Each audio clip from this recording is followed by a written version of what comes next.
मैं किसी धर्म की बुराई नहीं करता हूँ और न ही किसी धर्म को बढ़ावा देता हूँ। मैं किसी की भावनाओं को ठेस नहीं पहुँचाना चाहता। फिर भी यदि किसी को मेरी बातें अच्छी नहीं लगती हैं तो मैं हृदय से क्षमा प्रार्थी हूँ। जय मसीह की भाइयों बहनों, कैसे हैं आप लोग। मुझे पूरा विश्वास है कि आप लोग सकुशल होंगे, अच्छे तरीके से जीवन यापन कर रहे होंगे, शांति का अनुभव कर रहे होंगे और आनंद क्या होता है, शाश्वत आनंद क्या होगा, आप लोग समझ पा रहे होंगे शायद। भाइयों बहनों, हमारा आज का विषय है कि अपने स्व विवेक का इस्तेमाल करके अपने डिसीजन कैसे लें, कौन सी रास्ता पर चलें और हमें क्या करना है, क्या नहीं करना है, कब करना है, कब नहीं करना है, सही समय पे सही निर्णय लेना है और हमें कोई भी बात को टालना नहीं है और जो हम काम करें, जो हमारे निर्णय होते हैं, जो हमारा वर्क होता है, उस पर कोई उंगली ना उठाने पाए, कोई ये ना कहने पाए कि भाई तुमने ये तो गलत कर दिया। अच्छा, अगर कोई कहता है गलत, क्योंकि बहुत सारे लोग सही काम को भी गलत कह सकते हैं। खैर, पीठ पीछे तो लोग दुनिया में कुछ भी कह सकता है, कोई भी किसी भी बहुत ही महान व्यक्ति को गाली दे सकता है और किसी की कामों की बुराई निकाल सकता है। यहां तक कि लोग भगवान को भी गाली देते हैं, ईश्वर को गाली देते हैं कि पता नहीं मेरी कैसी किस्मत बना दी और ये मेरे साथ ये हो गया, और अपनी गलती कमी कभी नहीं लेंगे। और जो भी है, नेचर है, सृष्टि है, ब्रह्मांड है, ईश्वर है, गॉड है, खुदा है, अल्लाह है, वो एक सर्वशक्तिमान को, एक जो दुनिया चला रही है, मानते तो हैं दुनिया चला रही, लेकिन कहते हैं नहीं, उसने गलत कर दिया मेरे साथ। खैर, इस विषय पे मैं वीडियो बना चुका हूं। मैं आज के विषय पे मैं फोकस ये करना चाहता हूं कि हम जो काम करें वो काम हमारा अनैतिक ना हो, गैर कानूनी ना हो, किसी को मानसिक पीड़ा पहुंचाने वाला ना हो, किसी को किसी भी रीत से नुकसान करने वाला ना हो। वो 3-4 चीजों का अगर ध्यान रखने के बाद अगर हम कुछ करते हैं तो फिर कोई दिक्कत नहीं किसी को होनी चाहिए। और इन सब बातों का ध्यान रखने के बावजूद अगर कोई काम करते हैं और फिर किसी को दिक्कत होती है तो वो मानसिक रूप से बीमार है। भाइयों बहनों,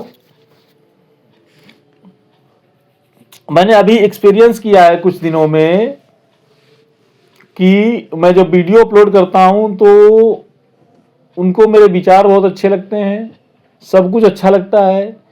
कुछ लोगों की बात कर रहा हूं मैं, सारे लोगों की बात नहीं कर रहा। कुछ लोग ऐसे हैं जिनको ये यीशु मसीह से नफरत है, वो पता नहीं क्यों यीशु मसीह चिढ़ते हैं, और वो उनसे मेरी बात भी हुई है तो कहते हैं कि तुम जय मसीह क्या बोलते हो।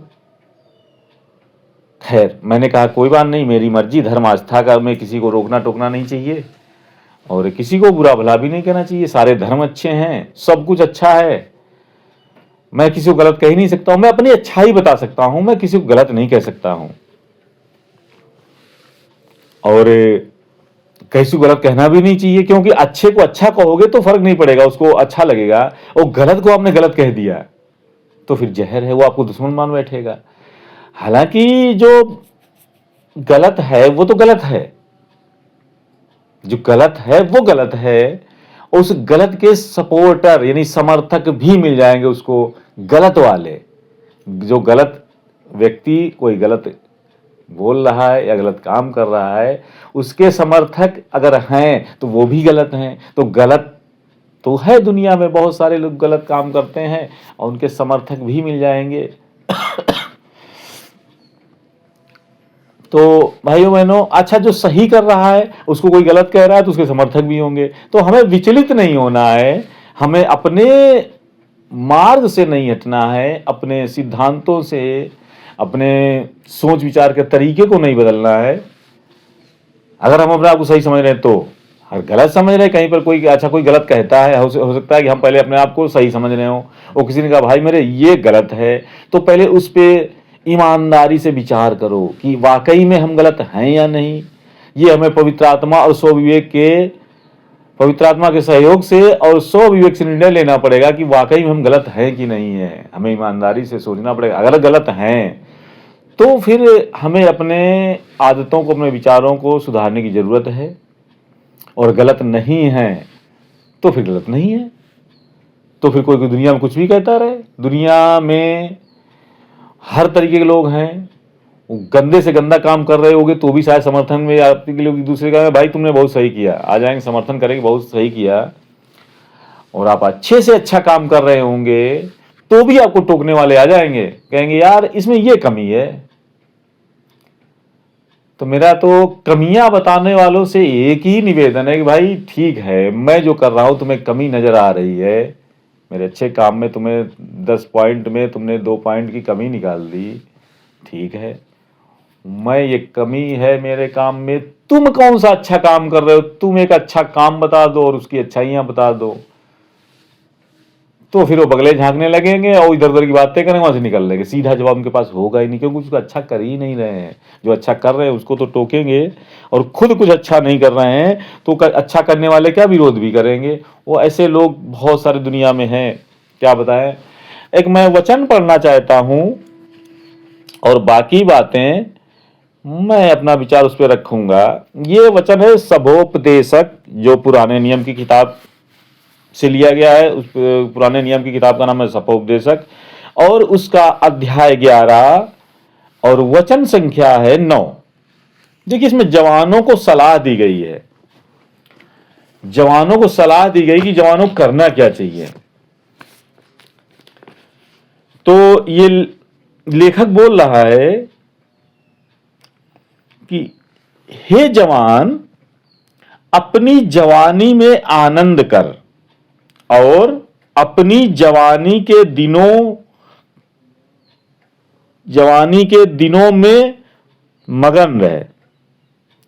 अपनी मनमानी कर और अपनी आंखों की दृष्टि के अनुसार चल, परंतु यह जान रख कि इन सब बातों के विषय में परमेश्वर तेरा न्याय करेगा। भाइयों बहनों, वचन मुझे बहुत ही अच्छा लगा है। और सबसे पहली बात तो ये जो संबोधित किया गया है जवानों के लिए, मैं उम्र की जवानी की बात नहीं कर रहा हूं, मैं अंदर जो अंतरात्मा है और जो हमारा आत्मा है या हमारे जो हृदय है, वहां पर जवानी होनी चाहिए।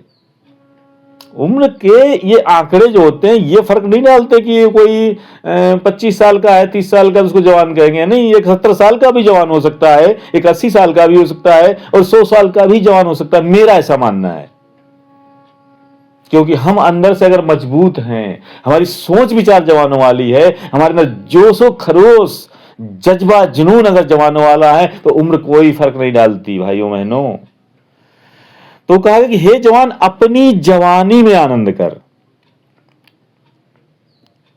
अपनी जवानी का मतलब जो हमारे अंदर जोशो खरोश है, जज्बा है, जुनून है, कुछ कर गुजरने की चाहत है, तो उसमें हमें आनंदित रहना है, आनंद करना है, और हमें दुख तकलीफ पीड़ा को महसूस नहीं करना है।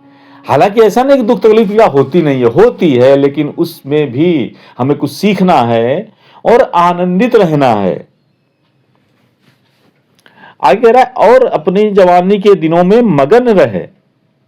हम जो काम कर रहे हैं, जो हमारा हम अपना करना चाहते हैं, जो हमारा जॉब है, मतलब कोई भी फील्ड का, चाहे नौकरी हो, चाहे बिजनेस हो, या जो भी कर रहा हो, अपने जवानी के दिनों में मगन रहे और अपनी मनमानी कर। मनमानी का मतलब क्या है कि हमारे ऊपर कोई भी कंट्रोल, ऐसा तानाशाही वाला कंट्रोल नहीं होना चाहिए। हमें किसी की गुलामी नहीं करनी है, हमें किसी के दबाव प्रेशर में आके काम नहीं करना है, हमें अपने मन से काम करना है, अपने डिसीजन खुद लेना है। मनमानी का मतलब भाइयों बहनों ये नहीं कि हमारे जो मन में आया वो कर लेना। किसी को थप्पड़ मारने का मन किया तो थप्पड़ मार दिया, या किसी का मतलब रुपया देखा, रुपया छीन के भाग गए, चोरी कर ली। गलत कामों के लिए नहीं कहा गया भाई साहब, यहाँ पे भाइयों बहनों कहा गया कि मनमानी कर। मनमानी का मतलब है कि हमें जो डिसीजन हम अच्छा समझ रहे हैं, जो काम अच्छा समझ रहे हैं, उसमें अगर कोई मना करता है तो फिर नहीं मानना है, तो मनमानी करनी है। और अपनी आंखों की दृष्टि के अनुसार चल। आंखों की दृष्टि का मतलब है कि जो हम देख रहे हैं, पहले हम देखें, चीजों को समझें और उसका डिसीजन ले कि क्या सही है क्या गलत है, फिर उसके अनुसार चलना है। कुल मिला के मेरा कहने का मतलब है कि हमें भीड़ चाल में हमें इस तरीके से नहीं चलना है कि कोई कर रहा है तो हम भी कर रहे हैं, कोई भीड़ में कोई उपदेश दे रहे हैं कि ऐसा करना चाहिए वैसा करना चाहिए, हम करने लगे। हम ये नहीं कह रहे हैं कि वो गलत बोल रहा है, हम ये कह रहे हैं कि जो बोल रहा है उसको पहले समझो, परखो कि वो सही बोल रहा है गलत बोल रहा है। अगर हमको कोई सलाह दे रहा है कि तू समझो कि सही है कि गलत है, हमारे लिए स्पेशली जो सलाह दे रहा है हो सकता है वो उसके लिए सही हो, लेकिन वो हमारे लिए सही ना हो, तो हमें स्वविवेक से निर्णय लेना होगा कि क्या सही है गलत, फिर हमको करना है। और अगर हमको लगता है गलत, तो कोई प्रेशर डाल के नहीं यही करो यही करो यही करना चाहिए, तो फिर वहां पे बात नहीं माननी है। परंतु यह जान रख कि इन सब बातों के विषय में परमेश्वर तेरा न्याय करेगा। भाइयों बहनों, लेखक ये कह रहा है कि तुम सब कुछ करो, स्वविवेक से निर्णय लो और किसी की मानो नहीं। अगर वो गलत सलाह है, गलत बात है, गलत आदेश है, नियम विरुद्ध है, लेकिन कह रहा है कि इन सब के बावजूद, देखिए आजादी तो पहले दे देगी करने के लिए, आपको मनमानी करने की खुली छूट दे दी गई है, लेकिन एक लगाम लगाई गई, दायरा खींचा गया, एक कंट्रोल करने का, अपने आप को कंट्रोल करने का तरीका बताया लेखक ने कि इन सब बातों के विषय में परमेश्वर तेरा न्याय करेगा। अच्छा, परमेश्वर न्याय करेगा, जज न्याय करता है, परमेश्वर हमारा जज है, वो न्याय करेगा।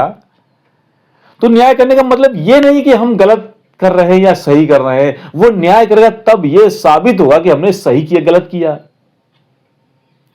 तो भाई बहनों, इतना सब आजादी देने के बाद में फिर एक दायरा बना दिया गया कि परमेश्वर न्याय करेगा, इस बात को ध्यान में रखना है। और इस बात को कहने का, इस बात को ध्यान में रखने का मतलब यह है कि हमें कम से कम अपने स्वविवेक से निर्णय ले रहे हैं, जो अपने बुद्धि दिमाग का इस्तेमाल कर रहे हैं, नियम कायदे कानून को देख रहे हैं, सब कुछ कर रहे हैं, कम से कम अपने जानबूझ के, इंटेंशन नहीं गलत होना चाहिए किसी भी काम के पीछे, इंटेंशन गलत नहीं, हमारी भावना सही होनी चाहिए कोई भी काम करने के पीछे। हम पहले से ये ना मान के चलें कि ये इस नियम के तहत काम करेंगे और गलत कर जाएंगे, कोई पकड़ नहीं पाएगा, किसी को गलत साबित कर देंगे, कुछ भी गलती कर लेंगे वो हम साबित नहीं हो पाएंगे गलत। देखिए भाइयों बहनों, यहां पे सिर्फ एक ही इनका कहने का मतलब है कि हमारी भावना उस काम के पीछे जो कर रहे हैं, जो बोल रहे हैं, जो भी हो रहा है, एक्टिविटी हो रही है, उसके पीछे हमारी भावना बिल्कुल स्पष्ट होनी चाहिए कि ये रिजल्ट अच्छा आएगा। देखिए भाई बहनों, मैं एक ही स्टेटमेंट बोलूंगा, उसके बाद मैं अपने वचन को समाप्त करूंगा क्योंकि वीडियो थोड़ा सा लंबा हो रहा है। कि देखिए, कोई काम गलत या सही नहीं होता है, उसका पता इस तरीके से किया जा सकता है कि उसका जो रिजल्ट आएगा, जो इंपैक्ट होगा, जो उसका जो इफेक्ट होगा, वो हमारा निगेटिव पॉजिटिव, अच्छा है बुरा, अगर वो इंपैक्ट, वो इफेक्ट, वो रिजल्ट अगर अच्छा आ रहा है किसी काम करने से, तो वो काम अच्छा है। और अगर वो खराब आ रहा है, वो इंपैक्ट खराब है, इफेक्ट खराब, रिजल्ट खराब है, तो वो काम खराब है। भाई बहनों, और आपने मेरे वीडियोज को बहुत अच्छे तरीके देख रहे हैं और उसका प्रमोट कर रहे हैं और उसमें ग्रोथ हो रही बहुत अच्छी, इसके लिए मैं आपका धन्यवाद करता हूं। अगर आपको आज का वीडियो अच्छा लगा है तो प्लीज इसे शेयर करें, लाइक करें, कमेंट्स करें। और अगर आप मेरे चैनल पर नए हैं तो प्लीज चैनल को सब्सक्राइब कर लें, ताकि जैसे ही वीडियो अपलोड होता है आपके पास नोटिफिकेशन जा सके और आप मेरे वीडियोज को देख सकें। मैं आपका धन्यवाद करता हूं कि आपने मुझे सुना और मैं अब आपसे इजाजत चाहता हूं। जय मसीह के भाइयों बहनों।